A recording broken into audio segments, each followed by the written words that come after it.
And now, the Lowdown, with economist and political strategist Elson Low.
Good evening, good evening. Welcome to the Lowdown. We just had a slight technical difficulty there, but we're back and we're ready to go. Yeah, our equipment is so excited about the show tonight that it's gone slightly on the fritz. But we're back, and we're here. We're ready to have a fun with you guys tonight. Thank you for joining us on the Lowdown. Apologies for the slightly late start. Folks, share the link. Let's get everyone in watching today. Let's give everyone an opportunity to watch the show today. Share the link. Share that link. Welcome to the Lowdown. We always have a fun time here. We always have a good time hanging out on our Saturday nights here. We've got again some great good old fashioned Guyanese comedy here for you. We've got to talk a bit more about the events that have happened since the concert with a certain individual named Skeng. I hope I've got that right. Who was recently banned. We're going to talk a bit more about cost of living, how that has changed since we last spoke. Of course, we've seen increases again in the price, so we'll go through all of that. We're also going to speak with the vice chairman of the party, Miss Elizabeth Williams Niles. So that's going to be another interesting conversation. She's happy to join us and have a chat with us. And we're going to talk quite a bit about employment in Guyana, why we've seen some of these high levels of employment, what we've seen the PPP, the government try to do in terms of tackling that, and how that has essentially won't really solve the issue, and what an alternative way to look at it would be. So we'll cover a wide range of issues today. We'll actually also cover the leader of the PNCR, some of his qualifications. We'll talk a bit about that to help people to get a sense of his background. So that's going to be very interesting. I know that he's a man of the people, but we want people to also, citizens to also have a sense of his professional and his academic background, which is very robust. It's very impressive. So we'll chat a bit about that. Of course, we always keep it light here on the Lowdown. We're gonna close off the evening with just some, I always try to give young people and Guyanese more broadly some advice on how to position yourself to benefit as our economy changes. So there's going to be some advice that comes out of that. Look forward to sharing that with you guys, helping to lend some perspective to the great changes that are happening in our country. We saw one of the things we're introducing to the show is we want to always do an oil price check. And so the last I saw, oil was $121 a barrel. That's Brent. WTI will be a little bit less than that. So we've again got oil around this $120 a barrel mark, which is incredibly high, and it's been around that mark for some time. So it's difficult for consumers. So it's important to always keep an eye on that oil price, folks. Always keep an eye on that oil price. We've also heard from the World Bank that the expectation is that between this year and next year, Guyana's economy will double. That is a very, very significant development because, just imagine that all the years that we've been growing as a country, within 1, 2 years, we're going to double all of that economic growth. So that's pretty impressive. And it again, I think, yields a couple of insights for young people as you look to position yourselves within this incredibly quickly growing economy. That's what's going on. We are growing. It's a the train has left the station. It's just a matter of how we navigate. So that's what's going on right now. Folks, share the link. Share the link. Let's have fun here tonight as we always do. The Lowdown. We've got Tuesday show as well as the Saturday show. Tuesday show is more of a news review show, so keep that in mind. The Saturday show is when we go into a little bit more detail, keep things a little bit light. The Tuesday show we discuss things in a different way, looking at the day-to-day events. So share the link, folks. Share the link. Let's get that out there, and then we'll keep get rolling with tonight's show. So just let's get the first slide up there. We'll talk a bit about Skang. So we always have the meme of the week section, and this particular day we've got some interesting ones. So here we've got someone someone making a joke that they can't tell the difference between Skang, Skillibang, or some of these other artists. But what essentially happened is that the government has banned Skang and reportedly other similar artists from performing in Guyana. We've previously seen on the PVP bans of reggae and dancehall artists, which is pretty controversial. Of course, we want people to have a good time. Whether the government should be dictating what type of music you like or listen to is very much a question, and so there's been a strong reaction, I think, against this move. A strong reaction of people indicating that they're not particularly in favor of it, and actually people saying that why are you looking at this when you should be looking at the police and the organizers in terms of their security measures and how those should be improved going forward. Let's get the next slide up there. All right, so then someone is saying, while we're at banning things, let's ban blow. Guyanese love to love to make a joke off of everything. So again, Guyanese are making a joke off of this banning that took place. This banning of Skeng, and Skeng has come out since to say, or Skeng's team rather, to say that they were also in danger during this event, and so they don't think that it's appropriate that they should be banned. Very interesting event. Of course, it's unfortunate that we saw shots fired. We actually saw shots fired at this event. There were reports of rampant theft, of people losing phones. There are videos which purport to indicate individuals having their phones stolen. There's all fights and altercations that took place. And I always recall a news agency speaking about the banks. I believe it's the bank's bar. It could be another company's bar that was allegedly robbed, and someone relieved their phone. And the news agency said, "Oh, don't cry, uncle, don't cry," regarding an individual who, I guess, was crying because his phone had been stolen. Folks, this is an unfortunate state of affairs. It remains to be seen whether banning Skeng will improve security at future events. It strikes me that there isn't really a logical link between those two things. It strikes me that there isn't a logical link there. Yes, so we've got that Skeng concert where the shots were fired. People seem to have been having a good time up until then, but then things really got out of hand. And now no more Skeng for anyone. It's some would say it's a tragedy. I don't personally listen to Skeng, but everyone is entitled to their own music preference. That's something that I believe. So this is a very interesting turn of events. Moving on to the next item. Let's get the next image up there, and we'll chat a bit about that. Definitely changes in terms of cost of living. Let's get the next image up.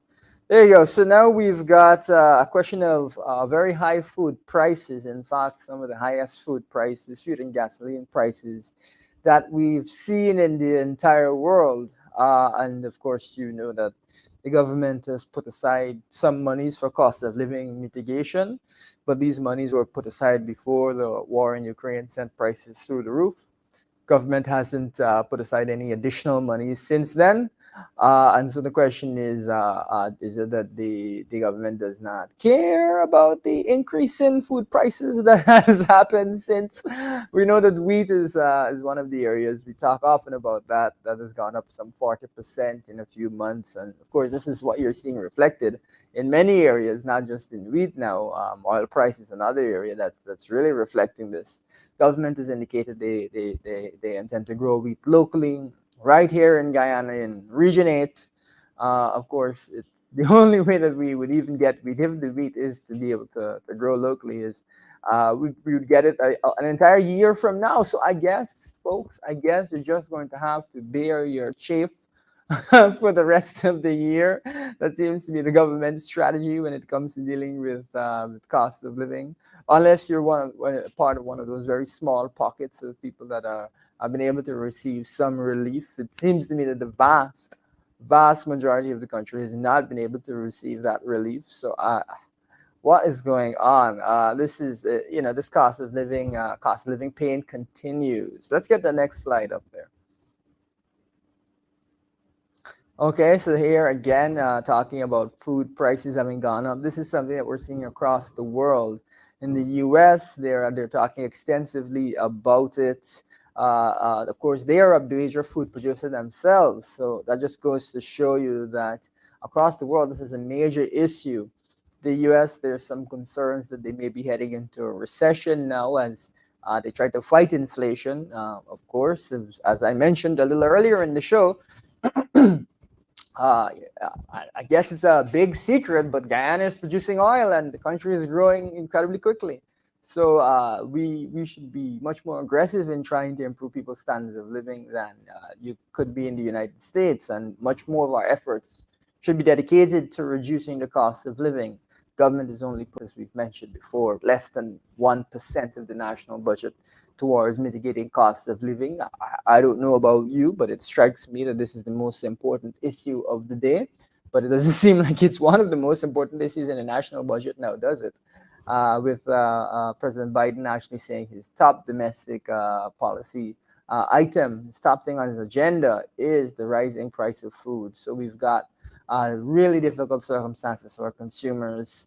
Of course, folks, we have not seen that national minimum wage increase. Not seen minimum wage increase, but at the same time, you're seeing food prices go up and up. The last reading, which came out on Friday, was that inflation in the U.S. at least was 8.6%, so higher than it was expected, the year-over-year inflation, and that has concerned many economists across the board, and it raises a question as to when this cost of living difficulties are gonna end, and it seems like it's not gonna be soon. Let's get the next slide up there. Okay, so then we've got a question of the actual price you pay at the pump. This is the first time that our prices across the U.S. have reached $5 per I think it's per I don't know, something.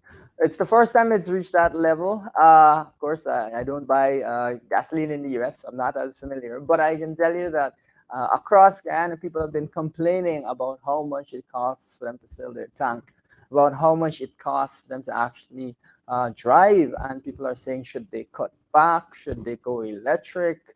What should they do? It's something that really has raised a lot of concerns. This is, of course, because of partially of the war in Ukraine, partially because of the pandemic's effects, where things are reopening across the world. this specific spike is in large part due to what is going on in China, where they're coming out of lockdown, and so they're now able to be active on mobile and therefore consume gasoline. So that's one of the things that's causing this spike. However, it does not seem that there will be relief in the near future, and indeed, there's a concern that gas prices will continue to go up and hurt consumers. We've heard the government say that there's nothing that can be done regarding these higher fuel prices, nothing that can be done. But of course, we believe that there are things that can be done, and you're going to hear about those things from the PNC in the future. You're going to hear about mechanisms that can be put in place, about efforts that can be made to help to ease the pain in your pocket when it comes to cost of living. Let's get the next slide up there. We've got quite a bit going on. So here we've got a report, something that I posted out of CNBC, that if you adjust for inflation, these are the highest gasoline prices ever faced by consumers. What do they mean by that? They mean that, let's say you had $120 a barrel back in 2008. Just before the financial crisis, let's say that oil was really high back then, consumers were paying at the pump. That's a long time ago. Inflation, of course, has caused the value of money to erode over time. And so paying $5 at the pump back then is not the same as paying $5 at the pump right now. So actually, if you adjust for the decrease in the value of money due to inflation, every year your cash money is worth less because what it can buy is less because prices have gone up over time.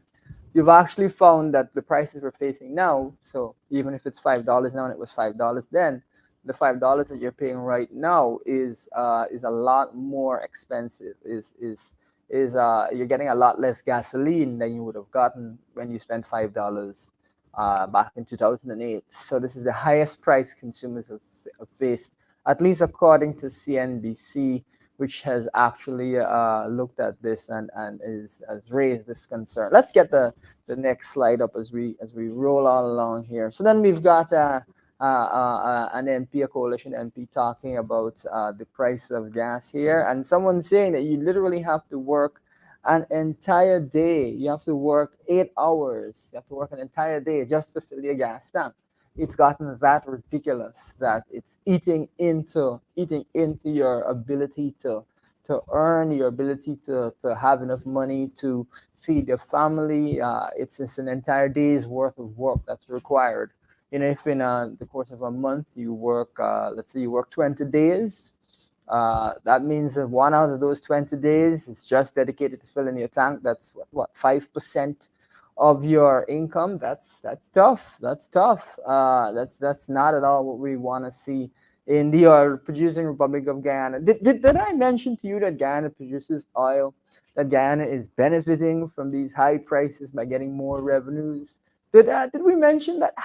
I don't recall if we mentioned that. We should mention that again. Guyana produces oil and is benefiting from these extremely high revenues.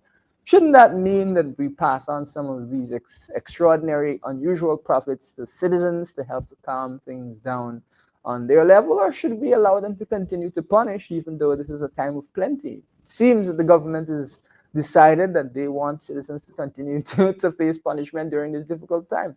What an interesting policy decision. Don't you find that to be an interesting decision? So that's what the government seems to have decided. Of course, we will continue to raise this issue. We will continue to talk about how unfair it is that the government is not taking seriously the cost of living crisis. Let's get the next slide up as we roll along. Okay, so this is a graph indicating the level of inflation over a prolonged period of time, and showing that this is the highest inflation over a 40-year period. So that's not 2 minutes, that's not 10 minutes. That is a long period of time. And so we've got in the highest level of inflation. Look at that skyscraper, folks, straight up. Skyscraper straight up. We're heading towards, which is where we don't want to be heading, the highest levels of inflation, which is way back in the 70s and the 80s and so on. And that's a long time ago, but we don't want to be heading back there. But that is unfortunately the direction that we seem to be heading. Of course, let me remind you, viewers, can you imagine if Guyana did not have oil? How worried we'd all be? But we do have oil. We are producing. So we're in a fortunate position, and we need to recognize that we're in a fortunate position. As a result of being in a fortunate position, you'd think that we'd want to make an effort to leverage that to the benefit of people. What use is there to have oil if you're not going to see the benefits of actually having oil? Is the oil just there for style, as we in Guyanese would say? Is it just there for style, or is it serving some sort of a purpose? Again, these are extraordinary numbers, extraordinary oil, and extraordinary oil price. And so you'd expect to see some extraordinary mechanisms take place to address this. That's not what you're seeing. You're seeing citizens bear the full brunt of what's going on. You're seeing the government spend 4 times more on capital, that's infrastructure and so on, than on addressing the cost of living issue, despite the fact that this is an issue that is concrete right now and having an effect right now. And maybe next year it'll have mitigated, but by next year you'll have faced all the punishment in the world without it having been properly addressed. Let's get the next slide up there, folks. So, we also on this show, we love to talk about the housing situation in Guyana.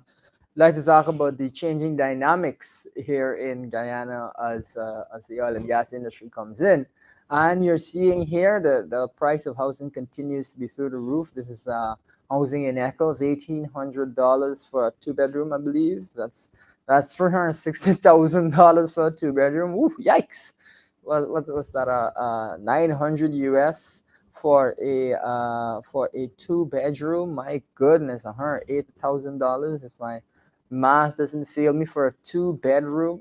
So that's $180,000 per bedroom. Woo, painful. Those are difficult prices, folks. I like to say, I'm going to remind you of things. A gentle reminder that the minimum wage is $44,200, whereas this 1-bedroom is renting for $180,000. So more than 4 times the minimum wage. Whew. Painful. How are lower income people supposed to survive in this economy? This is a difficult time, an absolutely difficult time. Let's get the next slide up.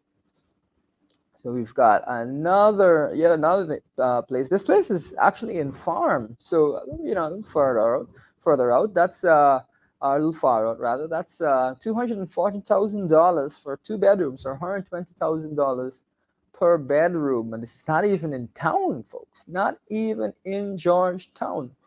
Whoa, what in the world? That's a hefty price. Not even in Georgetown. Whoa, that is really difficult. And so you can understand that citizens would complain about these prices, complain about these circumstances. And we see these things pop up every single week. This has been a running trend. It's not that I have to search hard for these things. They're right there. They pop up all the time. It's really unfortunate, and it's a trend that's going to continue unless we take strong action to ensure that citizens are able to get affordable housing. We have taken a look at this within the PNCR, and we have mechanisms and proposals that we will put forward to the public to deal with this housing crisis.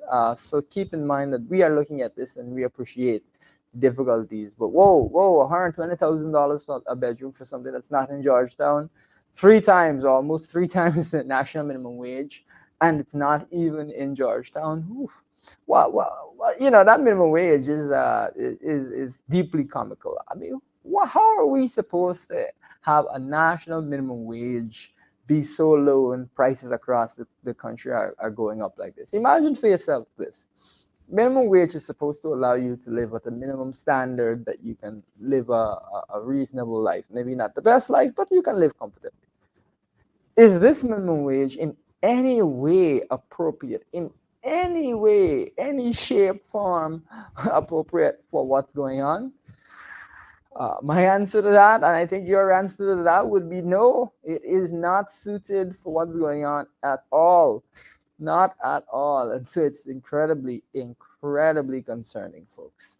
All right, so that's the end of the meme of the week section. We've covered quite a few things, concerning things, but we're going to jump right across because we want to talk a bit about some of the other things. We'll get into the graphs in a minute. We want to talk a bit about some of the other events or important developments in the country, and one concerns the question of employment.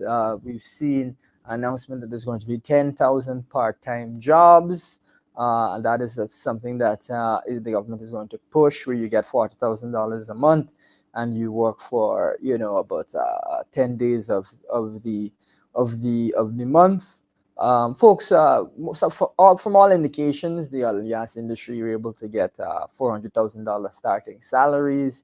And I'd ask you this: would you prefer to make $400,000 and have a steady job, or would you prefer to have, excuse me, a part-time job paying you $40,000? And it strikes me that if rents are this high, then a part-time job paying you $40,000 is not going to take you where it is that you need to go. But we'll talk a bit more about that at the end of the program. Of course, we want Guyanese to get assistance throughout this difficult period. We want Guyanese to benefit from the growth of the country and from the improvements in the country and from our prosperity. We want them to benefit from that. But the 10,000 job program strikes me as not thought out well by the government, and we will address it in detail and indicate to you that there's a better way to approach this, far better. I like to keep things light, and I'll say that it is so obvious that there's a better way to approach this, that it is truly comical, truly comical. I don't know how they're thinking about things, folks. That they're not figuring out that there's better ways to address these issues. But that's what's going on. However, it was pointed out by the leader of the PNCR, the leader of the opposition, Comrade Norton, that this is actually an admission by the PUP that they've been unable to create jobs, this 50,000 jobs that they had said that they would create. I think when they said 50,000 jobs, nobody thought it would be part-time jobs paying you, with the greatest of respect, next to nothing. So that's not at all what I think people expected for this 50,000 jobs promise. And so the question is, why is the PPP struggling? Why is the government struggling so much to be able to generate these jobs? Now, I think one of the important things to understand is, what is unemployment? What is underemployment? This is an example, these 10,000 jobs, what we call in economics underemployment. So these people don't have full-time jobs, may not be in the most productive areas, may not have great prospects for career advancement and stuff like that. So they're underemployed. Their skills are not fully utilized. But unemployment, which is another way of tackling or questioning these issues, really is when people are looking for jobs but unable to find those jobs. And this concerns particularly full-time work where their skills are fully used. Now, of course, the government may argue that the 10,000 job program will reduce the unemployment rate, but some economists would beg to differ, because really unemployment, or rather employment, concerns full-time work where your skills are properly utilized. And if you're just engaged in part-time work, you're still considered by some economists to be unemployed, or at the very least underemployed. So you still would not see a change in terms of Guyana's unemployment rate. As an example, if you think about it, students, if you think about college towns in the States and so on and so forth, they tend to have very high unemployment rates. And is it that the students are not employed gainfully in activities, are not gainfully involved in activities? No, the students are studying, they're gainfully employed, but the difference is that they're considered to be unemployed because they're not actually working full-time. Similarly, if you're not working full-time here, you're still considered to be unemployed by some measures. So this shouldn't actually improve the state of Guyana's unemployment, the state of unemployment in Guyana, which is should help to lend some perspective regarding the nature of these programs, which seem to be these kind of stopgap half measures rather than anything concrete that can properly address the needs of the country. Just kind of a half measure here, a half measure there. Folks, I don't. Did anyone in Guyana vote for half measures here and there? Is that what we voted for? For what people voted for? Half measures here and half measures there. Well, that's what you're gonna get. That's what you're getting. Half measures here and half measures there. More importantly than that, though, it raises a broader question, which is the question of whether we're going to get what we as economists call full employment, which is when you've got everyone pretty much employed in the best way that they can be, and the economy is hovering at the maximum level that it can go at. Now, that is, of course, takes a lot of effort and requires good economic planning. And we believe that under the PNCR's leadership, we will reach a state of full employment. We will reach that state, and sooner than you would imagine. We'll get you there. What we're seeing right now is stopgap measures that will not result in full employment. A $40,000 part-time job will never get you to full employment. This is not a long-term strategy. It's not a realistic strategy to address the issue. So that's full employment. However, as much as I know that we'd love for everyone to have a job and be happy and satisfied, there are certain reasons that you'll always have some amount of unemployment. And that's because people may be switching between jobs, people may be switching between industries and so on, studying.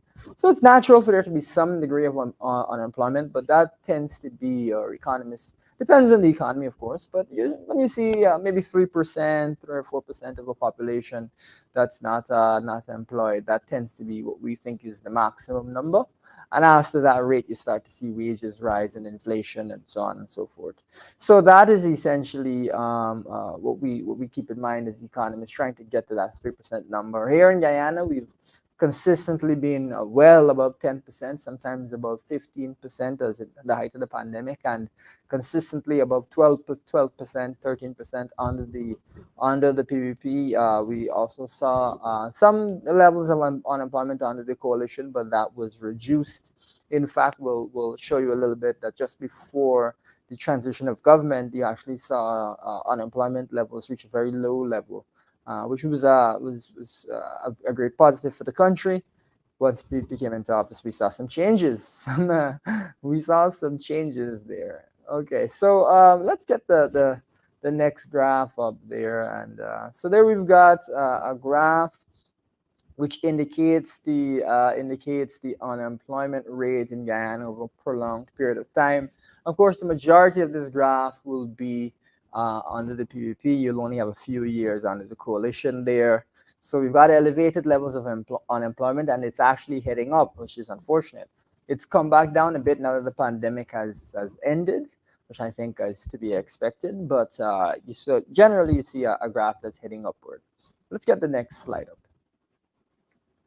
Okay, so for a point of comparison, let's look at China, which is generally considered to be an economy that was very robust, and with a huge amount of growth, and a lot of people lifted out of poverty.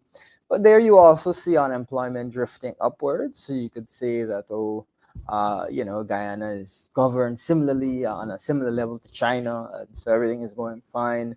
But we'll dig a little deeper into these graphs. So this is an unemployment graph. Let's go to the next one. Now you've got a graph of the growth rate over a prolonged time in Guyana, and you'll notice that it was very choppy for a long time on the PVP there, and under the coalition you saw a gradual growth heading upward. And then, of course, once we start to produce oil, you see the big spike where growth goes through the roof, right up. Let's take a look at the next slide. Okay, so this is China again with the growth. You see earlier in their graph, they've got really sharp, high levels of growth, and that has slowly tapered off. Of course, economists know as a country gets more wealthy and larger, and its economy gets larger, it actually results in lower growth rates, because basically all of the easy things have been done. So you're kind of maturing, and your growth rate will slow down. But what's the key takeaway of these graphs? It looks like in both graphs we've got high levels of unemployment that are rising. It looks like in one graph, Guyana's got choppier growth, and China's got choppy growth. But really, the key takeaway here is that if you look at the level of unemployment in China versus the level of unemployment in Guyana. In China, you're looking sometimes at 2.5. 5% unemployment, very low levels of unemployment. Whereas in Guyana, you're looking at 12, 12 and a half, 15%, 13%. There's way more unemployment in Guyana. Way more unemployment in Guyana. Now, why is this? It looks like the graphs are heading in the same direction. It looks like the graphs are relatively comparable. Doesn't seem to be some big shift where one is heading completely one direction, the others have been heading completely the opposite direction. But when you look at the growth rates, excluding oil, so over the course of the history, looking back at the history of it, what you see is that China has had many years of high levels of growth, whether it's 6, 7, 10, very high levels of growth for prolonged periods of time. And so as a result of that, they've been able to get businesses to employ people to drive that unemployment rate right down.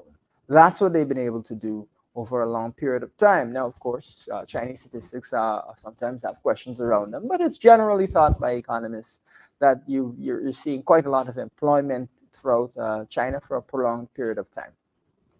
One of the myths that we want to make sure that we clear up is that there's some sort of the PVP is somehow very good at creating jobs and somehow produces these impressive economic growth and impressive economies. Folks, we've demonstrated, just a few graphs looking at the comparison between China and Guyana, that for a long period of time, we're talking about in excess of 20 years, you've not seen extremely high levels of growth under the PVP that you saw in China. You've not seen extremely low levels of unemployment like you've seen in China, which again is a country that has had very effective economic growth. And so the idea that PVP somehow knows what it's doing with the economy, is able to do a great job when it comes to creating jobs, that's a fiction, right? That's not based on any real understanding of the basic data. If they were really good at it, we'd be relatively rich, wouldn't we? But Guyanese have suffered with low levels of income for a very long time and high levels of unemployment. If they were good at what they said they're supposed to be good at, they've had in excess of 20 years to show it. Nothing there to really show that. High levels of unemployment, low levels of growth.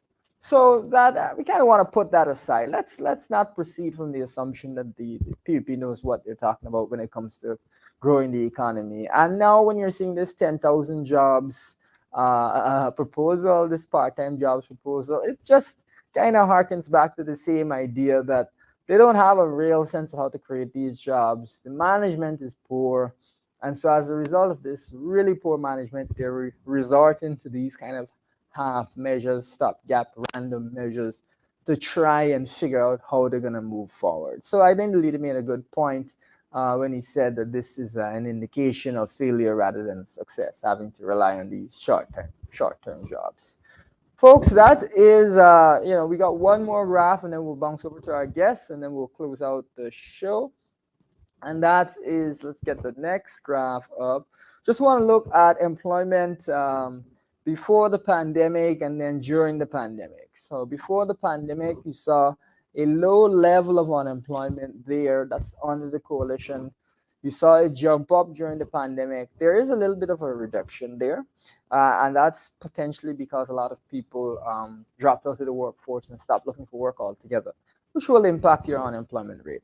But the point I'm trying to make is that just before the pandemic hit, the economy was doing quite well. We're growing in excess of 5%. I believe we were quoted as the fastest growing economy in the Caribbean, even without oil. We saw low levels of unemployment, and then the pandemic hit. PVP took over, and everything was turned upside down. And so, while there may be this narrative that PVP knows what it's doing when it comes to the economy, I don't know if that is a narrative that is grounded in fact. On that note, we're gonna now we've got a guest that's gonna be on with us in a little bit. So when we're ready, we're gonna bring her on, and we'll have a quick conversation with Mrs. Elizabeth. Oh, there she is. It's good to see you. How are you?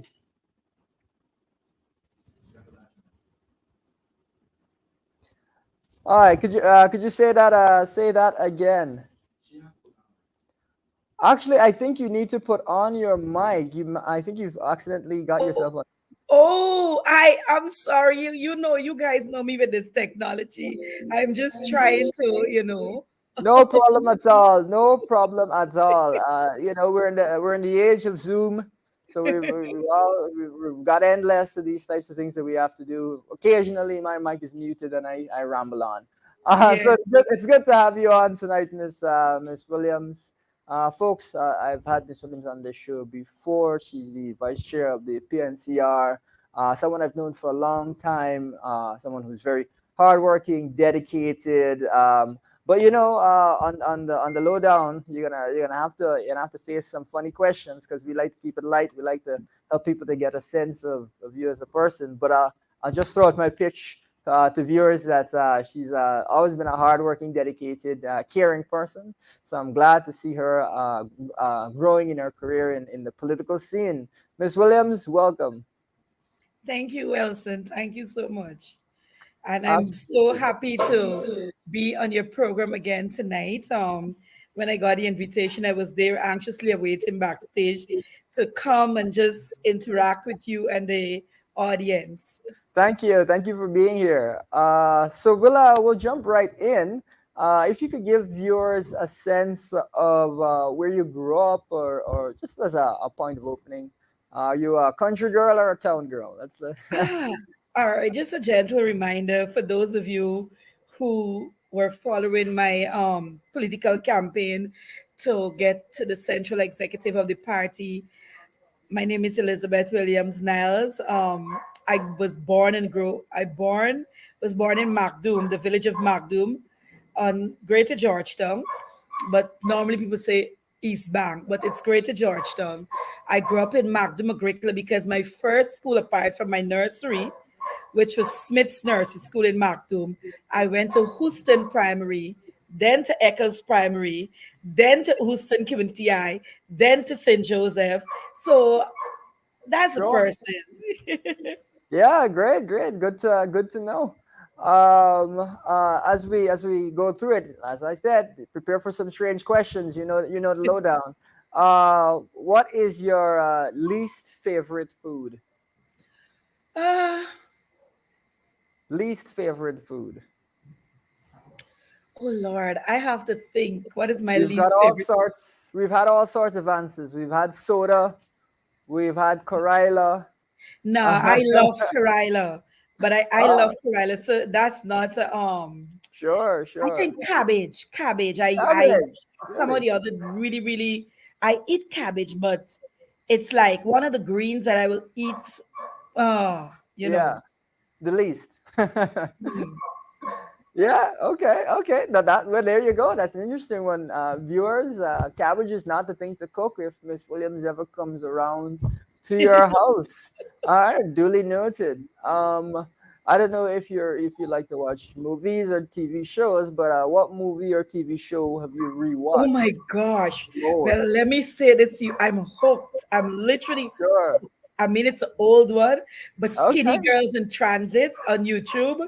I've been watching it All over and over and over. It is just beautiful. It has a good storyline, good family values. right. Okay. Okay. Tells about the culture of your Yeah. ancestors and so forth. Sure. It is Okay. it is just beautiful, Elson. Yeah. Beautiful. And my Yeah. Very interesting. favorite movie is Virtue of Ignorance. Oh, okay, okay, okay. We got some unusual but very interesting choices here. I have not heard of that show, and I've not heard of that movie either. Oh, it So is beautiful. I'm Listen, learning. it has six seasons, Elson. Six, literally six. I've watched all six. I've binge watched it. And it is so Nice. nice. When I tell you, Yeah. it is, Okay. let me just share with the viewers so they can go. It's on YouTube. You can go it's this fat girl who was doing everything, and because I have size, who was doing actually everything to reduce, and then there Sure. goes this young man who just bumped into her at the gym, and Sure. from since then it happens to be her boss, and he Okay. just fell in love with her, and Okay. it Sure. was a whirlwind courtship. It is Yeah. Okay. beautiful. Even as Interesting. I'm looking at you here, my TV is on and it is on. I love it. It is the thing that when I get home to, it's like my comfort thing. That's I just good. put on my TV and I put it to one of them, and I will Yeah. have it there and I go into the kitchen or I do something. So it is my most favorite thing to look at. That's great. I'm glad you're enjoying it. It sounds like it's something that's very body positive. That's about Yes, it is. inclusion. It So is. that's good. We want as many of those types of shows to go out there so that people feel more comfortable. Skinny In girls in transit. there you go. There you go. All right, viewers. We're learning here, viewers. We're learning, and we're enjoying it. We're keeping it light on the lowdown. And on that note, what's your least favorite vacation? I It didn't could get have that. been least favorite vacation. It could have rained all the way through the vacation. It could have been a long trip that didn't lead anywhere. It could have. No, I would not say any of my vacation have been least favorites. All Okay. of my vacation have made it memorable. I'm Nice, just nice. That's good. really, really waiting for the next one. Yeah, well, you're very lucky. You're very lucky. Okay.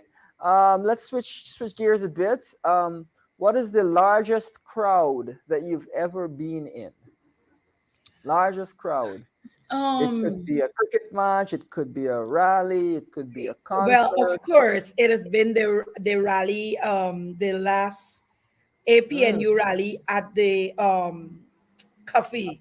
No, no, no, yeah. not coffee. They Okay. oh Lord, the In Linden no, or not in Linden. I wasn't in Red Linden for that one. Revolution? It was where they built Durban Park. Yes, Durban Park. Yeah, yeah, yeah. Okay, That yeah, was one of the biggest rally I've ever massive crowd. absolutely. And not only that, it was my birthday and the vibes was nice. It was What? my birthday on the day of my birthday because you know that I was born on Okay. the 29th of February. So Ah, sure. Yes, yes, exactly. Yeah. yeah, Well, the vibes was the vibes were good on that night, and it sounds like yes, you had a great time. That's I that's had a good. That's a nice wonderful time story. because family and friends was there, and you Yeah, was just anticipating yeah, coming out into election the day, anxious, excited, and everything to go absolutely, to absolutely. elections and everything. So Yeah, it yeah. was really Okay. really good. It was a very that's the biggest crowd I've ever been in. Yeah, yeah, sure, sure. Okay, wow, pretty cool, pretty fun. So here's another one. Again, changing tack a bit. So, if there's one thing that you could change about Guyana right now, what would that one thing be? Could be something small, could be something big, I could be don't think that's something. a question you want to ask me, Elson.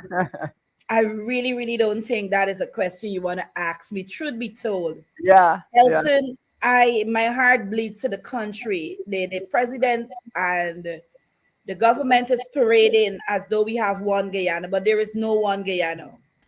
I just came home where a place that I occupy was burglarized. Oh, Um, wow. Sorry and to hear that. Oh one my way or the God.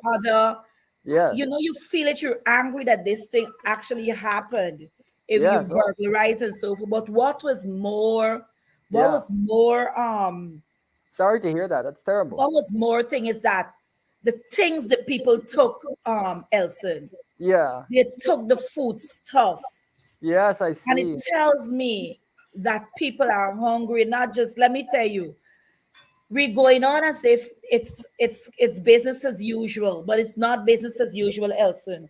Our Yes. our country is only catering for one group of people or Mm, whoever might support the ruling party in power. And it's dawning to see the falling away of our young people, it's the very murder that is alarming. taking place. It's very It is, alarming. let me tell you something, Elson, my heart is breaking. This is Mm, this is the saddest time in the history of our country. mm. While many are strutting around this stuff as though everything is all well and dandy. But if Yeah. people take a look, Elson, our country is dying slow, not slowly, rapidly. The Yeah. increase of Absolutely. murder, the crime rate has skyrocketed. The schools, things are so Yeah. terrible in the school system. We saw some disturbing things this week with gang Yes, yes, violence in and yeah, schools and so and on. it is bad. My student, my former student, it is bad. And the Oh country yeah, as couldn't agree more. Yeah. yeah, the country as it is not normal because you can't cater for one set. Even however you came into power, however you came and you're sitting there in the seat of government and you're claiming it's one Guyana. And I'm saying this without no fear of success or being contradicted. We Mm, do not have a country that is united. We not have a at all. country that if you don't support, a young man just came to me and he said, I was his former teacher too at Queen's College.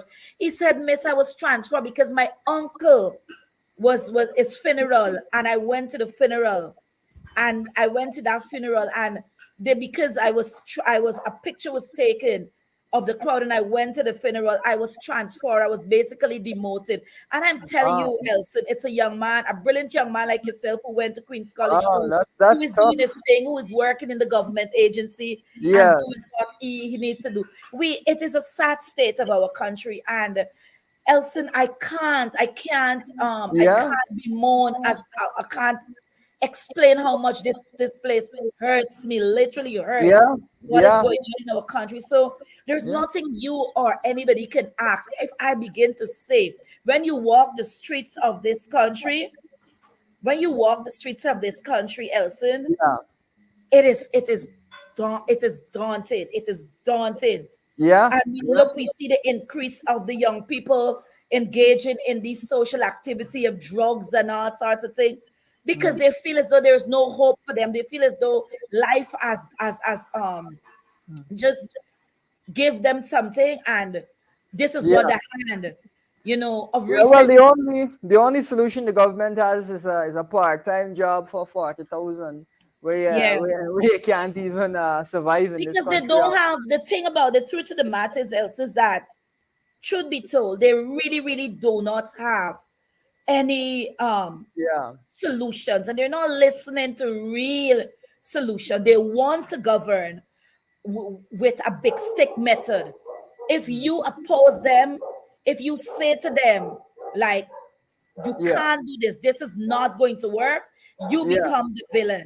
And it's not that you become the villain. If you have tried this method and prove it, it is that way. Elson, the state of this country it needs so much more. Many people are crying. yeah, When I realized today that they stole the food stuff, yeah. I was like, I was angry, but then I recognized, Yeah, well, you know why they they stole? probably They were needed it hungry. more than anybody else, Yeah, right? yeah, yeah, yeah, Elson, the jobs are not available. yeah, Public absolutely. servants' salaries are not being raised. Yep. Teachers are not getting what they rightfully deserve, Yeah, you yeah. know. The And national so, minimum wage has not been yeah, raised. It's still, exactly. next to And nothing. the government is going around giving out a handout here, a handout there. How is that development? I Yeah, speak to my students every day, and the last thing I did before we got the tips from CXC, what is development? And these young people were giving me different things. And then I brought in a definition that rocked their mind. I said, if people are not a part of development, if there's no development, yeah, right? And absolutely. then they understand the concept. And you should hear they kind their own definition of Yeah, what development is all about. yeah, So, Elson, we're in a sad state of affair, my student. We're yeah, in a yeah. sad state of affair. Well, And you know, the PNCR has talked about people-centered development. I think yes, that ties back into what you're saying. Our focus as a party is going to be on ensuring that the people of the entire country feel that development, see tangibly their lives improve, and have opportunities available to them that they wouldn't have otherwise if they continue under the PUP's governance. true. And that's the thing because you know, they're going about giving out money to their supporters because they're maybe thinking about calling a snap elections or doing something. They're maybe thinking, but you know what I want the Guyanese people to know? Listen to me. If they are fooled by PPP, they didn't win the elections. The petition will say, they don't want the petition to come to light. It will say, right? But if they are fooled by PPP and in so doing believe that um, they can give them a little dollars to shut their mouths, Elson, we are in a serious, serious state. I remember reading something Joe Biden said. I want to read it back to you. Sure. I want to read it back to you. And I was surprised. You might be so surprised that someone like Joe Biden will be taking cognizance of actually what is going on based on the evidence before the people of Guyana for the past months. Yeah. Powerful members of the private sector exercise decision making power over the regime, and there seems to be a perfect marriage between the private sector commission and the Jagdeo Ali regime. For this reason, Guyanese people cannot expect any change in this stubborn march to inequality by this regime. Do you know how indicting that those words are for us, Elson? And it's something that's come out of the U.S. government. Joe Biden said that in Mm. at the summit yesterday. Yeah, Joe yeah. Biden said that, and Well, this there you go. If that's the case, that's very troubling. Very troubling. it's troubling. It's troubling. Yeah. And if people would just be, people would just be fooled by this little handout and so forth. But many people need it. We live in a society where people need it. Yeah, yeah, absolutely. But it is not nearly enough. And we take this You know, opportunity to remind viewers that less than 1% of the national budget went towards cost of living mitigation. Not you even a know. percent.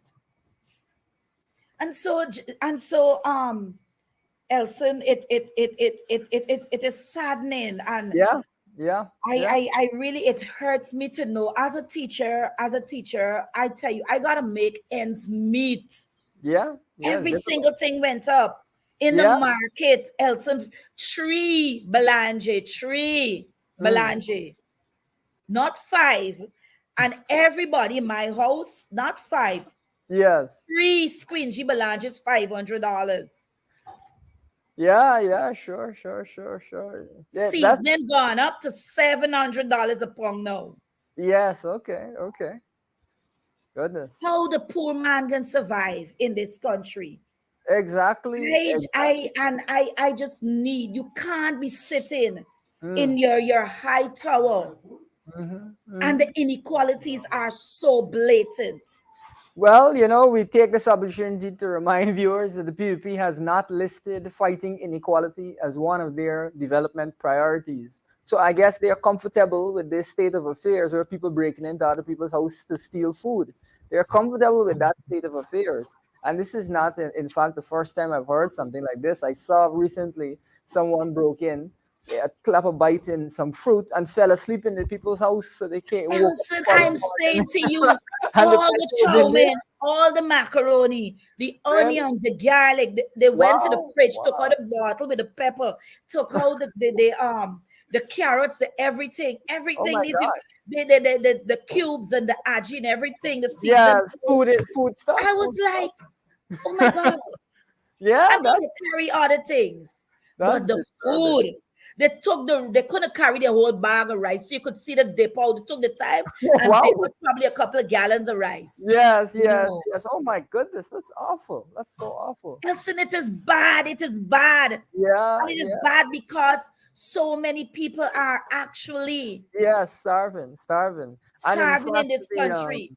we recently saw a report come out of the FAO that indicated that Guyanese have started to cut back on meals in order to combat these higher food prices. Viewers, let me remind you that oil is around $120 a barrel. Guyana produces oil, and the country's economy between this year and next year will double. This is a time of plenty, a time where the country is booming, But it's and only people are plenty for stealing. one set of people, Elson. Well, Please. that's It's what's going plenty on. just for one set of people. It's That is not what is plenty for going on. me. It's not plenty for the public servants. It's Yeah, not plenty for the man in the street. yeah, Elson yeah, are frightened to absolutely. drive, literally frightened to drive Mm, mm. Yeah, because the gas price is so high. yeah, yeah. It's through the roof, and they're saying now nothing more can be done. So I guess we're gonna have to deal with these higher prices for a long period of time. This is just another example of the way that the government doesn't care and has expressed through its policies that it really just doesn't care. So that's where we stand with that. It is a very sad situation. But of course, we want to thank you very much, Ms. Williams, for coming on, for giving us your perspective, for answering a few funny questions, but really for sharing your own personal experience. I hope that everything will be safe with you going forward with your house and so on, or where you're staying, because I'm concerned that people breaking in to steal food. But I think that it serves as a way to help us to understand the severity of the situation. And this is not the first time I'm hearing about this. I heard of another incident. So we'll probably bring that up on next week's Lowdown. Ms. Williams, thank you so much for coming on. Welcome, Elson. All right, great. Okay, so that's Miss Elizabeth Williams Niles. She's the vice chairman of the PNCR, there to have a fun chat with us, but also to talk about difficult times that we face in this country. Viewers, we're gonna just touch on the credentials of the leaders. We wind down the show, and then I'll give you some quick advice. All right, so we've got actually some an indication of the leaders' credentials, and it's good that we're able to look at these because over the years in Ghana we've had a lot of controversy around the qualifications of our leaders, of various ilk. Some of them, you don't know if they went to university in in the middle of nowhere. If you don't know the names of some of these universities and these towns where these universities are, you don't know the ranking of some of these universities. But folks claim to be highly educated and so on. But of course, the leader of the PNCR doesn't fall into that category at all. He's got a diploma here from Cuba in political science. He's got a bachelor's of political science with honors from the University of Guyana. And he's got a master's from Kent University. So that's in the UK. So different levels of qualification. He's also was a lecturer for some time at the University of Guyana in various areas. He's a foreign affairs officer. He was a foreign affairs officer for many years, and as a result, he's got extensive experience in that regard. He's also worked with young people quite a lot in helping with young people in youth development programs and so on under the coalition government. He was one of the primary youth development officers, and so he's got a wide range of experience, as well as deep experience, as well as has been able to study at some of the good universities, and been able to have good experience. University of Kent is a good UK university. You can look it up if you should so desire. And what I would say is it shouldn't be too hard for you to point it out on a map, whereas some of the other universities that other folks who are leaders in Guyana, don't know about these universities. Of course, you can decide what it is that you understand that to mean, but I think that it is interesting that at least with this leader, we've got, at least with this leader, we can see that he has a wide range of qualifications in the political science arena. He's got diplomas, bachelor's, master's. But in addition to that, he's got experience in the foreign service. He's got experience as a lecturer, a university lecturer. He's actually lectured several people who I think some of the MPs he's actually lectured. He's been involved with youth development programs and so on for many years. So this is we just wanted to put it out there. We'll be talking some more about this as time goes on, because it's important for us to have leaders that are aware and well trained, so that they can deal with some of these pressing issues that we see across the country. We're gonna wind down the show with just a few notes. Just as we always say, we want to help young people and Guyanese more broadly to position themselves. One interesting thing that you observe in the world of economics and finance is that a haircut, which is the same process really, costs different things in different parts of the world. Here in Guyana, you might get a haircut, a decent, okay haircut for about $1,000, let's say. Whereas in the US, a haircut, an equivalent haircut, might cost you as much as $5,000. That's because as countries grow, as incomes rise, the cost of many goods will go up. The cost of labor tends to go up, and therefore the cost of services and other goods will go up. So it is important as a young person to be thinking about how you're going to move your life forward, to be thinking about what kind of training you want to get so you can raise your income going forward, to be thinking about what industries you can move into that have higher levels of income. And it is important not to operate from the assumption, which would be a very much incorrect assumption. It is important not to operate from the incorrect assumption that you can continue to make a low wage, to have a low wage job and be okay in Guyana. Things are on the move, and eventually, as the country develops, if it develops in the way that it should, and we see growth and incomes rise, eventually a haircut will cost $5,000, the most basic haircut, just as it costs $1,000 right now, the most basic haircut. That's what's going to happen, because that's what happens all over the world. The price of a haircut increases based off of the labor costs and so on in other parts of the world. So it's important, or at least I would say to you viewers, that don't proceed on the assumption that things will remain the same. You got to keep rolling and moving and growing. This is a time of great opportunity. Don't let those opportunities pass you by. Keep your eyes open at all times. We in the PNCR have advocated for more training, for opportunities for young people, and you will see very robust policies come out that address these things at scale so that we can have the workforce. You young people, we want you to be able to get the training to access high-paying jobs so that you are not left behind, earning pretty much a similar salary or the same salary while the haircut gone up to 5 times as high.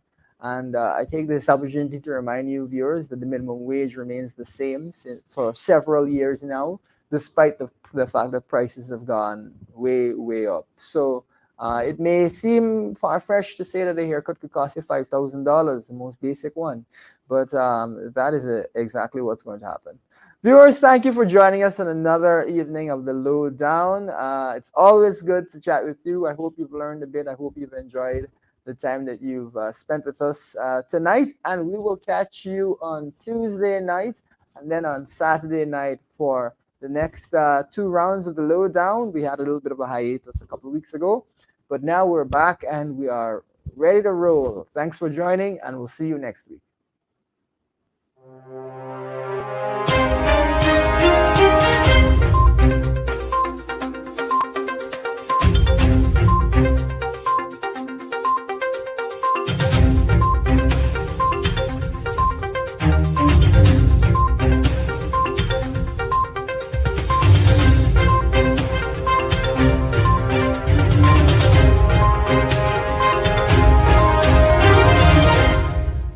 Thank you for watching our program.